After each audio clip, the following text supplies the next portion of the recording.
A very good morning to all of you. I hope that you all are taking care of your health and you all are taking all the safety measures so that you are safe and sound during this pandemic.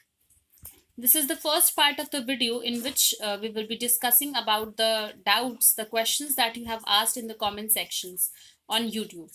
So pay attention and try to understand these questions carefully.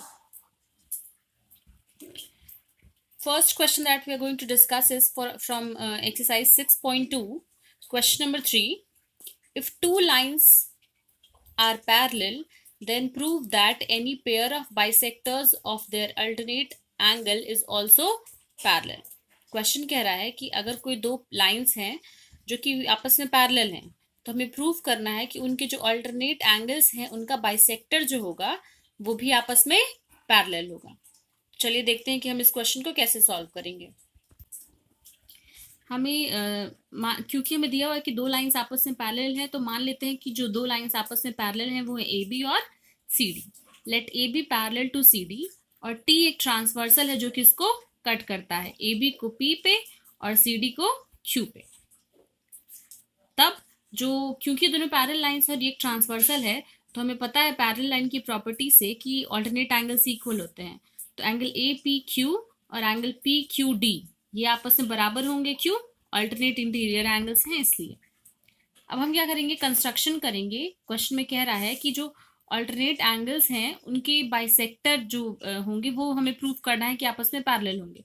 तो पहले हम इनके bisectors बना लेते हैं. तो P M और Q N इन दोनों एंगल्स के बाइसेक्टर्स हैं. क्योंकि पी एम जो है वो एंगल ए पी क्यू का बाइसेक्टर है, तो ये दोनों एंगल आपस में इक्वल होगा. इसी तरीके से एंगल पी क्यू डी इस एंगल का बाइसेक्टर है क्यू एन, तो ये दोनों एंगल्स आपस में इक्वल होंगे. तो वो चीज लिखी हुई है यहाँ पे. अब ध्यान से समझिएगा. हम इन सारे एंगल्स को मान लीजिए समझने के लिए नेमिंग कर देते हैं. मान लीजिए इसका नाम है 1 2 और इनका नाम है 3 और 4. ये हो गया 1, ये हो गया 2, ये हो गया 3 और ये हो गया 4. तो जो पहली चीज हमें मिली थी उसके हिसाब से एंगल 1 प्लस एंगल 2 इक्वल था एंगल 3 प्लस एंगल 4 के, क्योंकि ये पूरा एंगल ये इक्वल है क्योंकि ये दोनों क्या है, ऑल्टरनेट एंगल्स हैं. अगली चीज हमें पता चली कि एंगल 1 और एंगल 2 ये आपस में इक्वल है और ये दोनों भी आपस में इक्वल हैं. कैसे? क्योंकि ये जो पी एम है और क्यू एन ये इन दोनों एंगल्स का बाइसेक्टर है. तो एंगल 1 और एंगल 2 अगर आपस में बराबर हैं, एंगल 1 इक्वल्स टू एंगल 2, तो जहां पर हमने यहाँ एंगल 2 लिखा है उसकी जगह हम एंगल 1 लिख सकते हैं, या फिर जहां हमने एंगल 1 रखा है उसकी जगह हम एंगल 2 रख सकते हैं क्योंकि ये दोनों आपस में इक्वल हैं. तो यहाँ पे हम रखेंगे, इसकी जगह पे भी हमने रख दिया एंगल 2 प्लस एंगल 2 बराबर. इस साइड अब देखिए यहाँ है एंगल 3 प्लस एंगल 4. क्योंकि दोनों आपस में बराबर हैं तो हम यहाँ जहाँ पे 4 लिखा हुआ उसकी जगह पे हम एंगल 3 लिख सकते हैं. तो ये हो जाएगा एंगल 3 प्लस एंगल 3. यहाँ से हमें क्या चीज मिलेगी कि 2 टाइम्स एंगल 2 इक्वल है 2 टाइम्स एंगल 3 के. तो ये 2 कैंसिल हो गया, यानी कि एंगल 2 और एंगल 3 आपस में इक्वल हो गए. That is angle M P Q बराबर हो गया एंगल पी क्यू एन के. लेकिन आप देख सकते हैं डायग्राम से ये दोनों जो एंगल्स हैं एंगल 2 और एंगल 3 ये आपस में ऑल्टरनेट एंगल्स हैं क्योंकि एम पी और क्यू एन को एक ट्रांसवर्सल टी कट कर रहा है और उसकी वजह से ये जो दोनों एंगल्स बन रहे हैं वो आपस में कैसे हैं, ऑल्टरनेट इंटीरियर एंगल्स हैं और आपस में इक्वल भी हैं. तो क्योंकि ऑल्टरनेट इंटीरियर एंगल्स आपस में इक्वल हैं, इसका मतलब ये जो लाइन पी एम है और ये जो लाइन है क्यू एन ये दोनों आपस में पैरेलल होंगे. अगला क्वेश्चन है क्वेश्चन नंबर 4, जो कि क्वेश्चन नंबर 3 का ऑपोजिट है, मतलब इसका कन्वर्स पार्ट है. ये क्या कहता है कि अगर दो लाइंस हैं जो कि एक ट्रांसवर्सल से इंटरसेक्ट हो रही हैं और जो उनके interior angles alternate interior angles के बाइसेक्टर्स हैं वो आपस में पैरेलल हैं, तो आपको दिखाना है कि वो दोनों लाइंस भी पैरेलल होंगी. तो जो अभी हमने प्रूव किया ये उसी का क्या है, कन्वर्स पार्ट है. सेम तरीके से हम इस क्वेश्चन को भी सॉल्व करेंगे. ध्यान से देखिएगा कि हमें क्या करना है. क्वेश्चन में आपको गिवन है कि ए बी और सी डी कोई भी दो लाइंस हैं जिसको कि एक ट्रांसवर्सल कट कर रहा है और इसकी वजह से ये दो अल्टरनेट इंटीरियर एंगल्स बन रहे हैं. हमने इन एंगल्स को 1 2 3 4 करके नाम दे दिया है। उसके बाद मान लेते हैं कि इसका बाइसेक्टर PM है, इसका bisector QN। Let T be the transversal that री intersects two line AB and CD।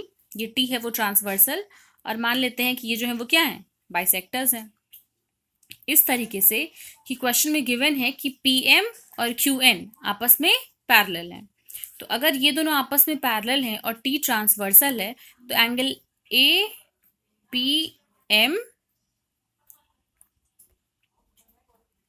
फिर से देखिए, मान लीजिए ये दिया हुआ है आपको क्वेश्चन में कि ये जो PM है वो इस एंगल का बाइसेक्टर है, तो एंगल 1 और एंगल 2 आपस में इक्वल हो जाएंगे। Angle 1 equals to angle 2। अब क्योंकि QN बाइसेक्टर है इस एंगल का, तो एंगल 3 और एंगल 4 ये भी आपस में इक्वल हो जाएंगे। अब अगली चीज जो क्वेश्चन में आपको दी हुई है वो ये है कि MP और QN आपस में पैरेलल है। यहाँ से आप देख सकते हैं कि ये एक ट्रांसवर्सल है, तो जो कि इन दोनों को कट कर रहा है, पैरेलल लाइंस को। तो एंगल 2 और एंगल 3 आपस में बराबर हो जाएंगे, क्योंकि ये क्या है, interior angles, alternate interior angles हैं। तो एंगल 3 और एंगल 2 अगर ये दोनों आपस में बराबर हो गए तो इसका क्या मतलब है कि एंगल 1 और एंगल 4 भी आपस में बराबर होंगे, यानी कि ये और ये एंगल भी आपस में बराबर होगा। तो हम इन दोनों इक्वेशंस को ऐड कर सकते हैं। यहाँ पे क्या हो जाएगा, एंगल 1 प्लस एंगल 2 बराबर हो जाएगा एंगल 3 प्लस एंगल 4 के। इन दोनों को ऐड करेंगे तो हमें मिलेगा एंगल APQ, और इन दोनों को ऐड करेंगे तो हमें एंगल मिलेगा PQD। देखिए 1 और 2 को ऐड किए तो ये पूरा एंगल, 3 और 4 को ऐड किए तो ये पूरा एंगल। तो ये दोनों एंगल्स आपस में इक्वल हो गए। लेकिन हमें पता है कि ये पूरा एंगल और ये पूरा एंगल अल्टरनेट इंटीरियर एंगल्स हैं, क्योंकि लाइन AB और CD को ये ट्रांसवर्सलिटी कट कर रहा है। तो हमें पता है कि ये दोनों एंगल्स अल्टरनेट इंटीरियर एंगल भी हैं और आपस में इक्वल भी हैं। तो इसका मतलब क्या हो गया कि ये लाइन आपस में पैरेलल हो जाएगी।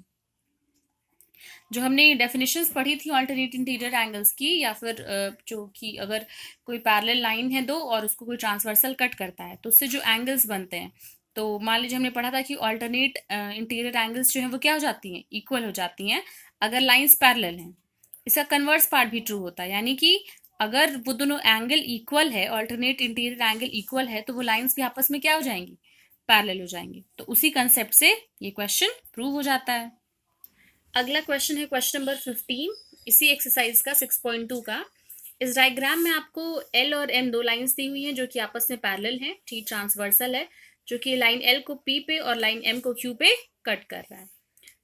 If the bisectors of APQ and CQP, APQ and CQP, ये दोनों जो लाइंस हैं वो बाइसेक्टर्स हैं इस एंगल की, और मान लेते हैं कि ये पॉइंट R पे मिल रही हैं। तो अगर ये R पे मिल रही है तो आपको प्रूफ करना है कि एंगल PRQ 90 डिग्री है, यानी कि ये एंगल 90 डिग्री है, ये आपको प्रूफ करना है। तो देखते हैं कि हम इसको कैसे प्रूफ करेंगे। हमने प्रॉपर्टी पढ़ी है कि को इंटीरियर एंगल्स जो होते हैं वो आपस में सप्लीमेंट्री होते हैं, यानी कि उनका सम कितना होता है, 180 डिग्री के बराबर होता है। तो ये जो पूरा एंगल है और ये पूरा एंगल, ये दोनों एंगल आपस में को इंटीरियर एंगल्स होंगे, यानी कि इनका सम कितना होगा, 180 डिग्री के बराबर होगा। That is angle APQ plus angle PQC बराबर होगा 180 डिग्री के। अब क्योंकि ये दोनों एंगल आपस में इक्वल हैं और ये आपस में इक्वल है, तो इसका मतलब हम इस पूरे एंगल की जगह 2 टाइम्स ये एंगल लिख सकते हैं और इस पूरे की जगह 2 टाइम्स ये एंगल लिख सकते हैं, या फिर हाफ ऑफ दिस एंगल। इस पूरे एंगल का जो आधा पार्ट है वो इस पूरे एंगल के आधे पार्ट के बराबर होगा, क्योंकि पूरा एंगल आपस में इक्वल है। यानी कि angle APQ plus angle PQC equals to अगर 180 डिग्री है, तो अगर हम इसका आधा कर दें तो इस साइड भी हमें आधा करना पड़ेगा, तो हमने दोनों साइड हाफ का हाफ कर दिया। अब हाफ ऑफ एंगल APQ बराबर है एंगल RPQ के, और हाफ ऑफ एंगल PQC बराबर है एंगल PQR के, और 180/2 कितना होता है, 90 डिग्री होता है। यानी कि ये वाला जो एंगल है और ये वाला जो एंगल है, इन दोनों का सम कितना हो गया, 90 डिग्री। अब आपको ट्रायंगल की प्रॉपर्टी से पता है कि तीनों एंगल्स का सम 180 डिग्री के बराबर होता है। तो अगर इन दोनों एंगल का सम 90 डिग्री हो गया तो ये एंगल कितना होगा, 180 माइनस 90, दैट इज 90 डिग्री।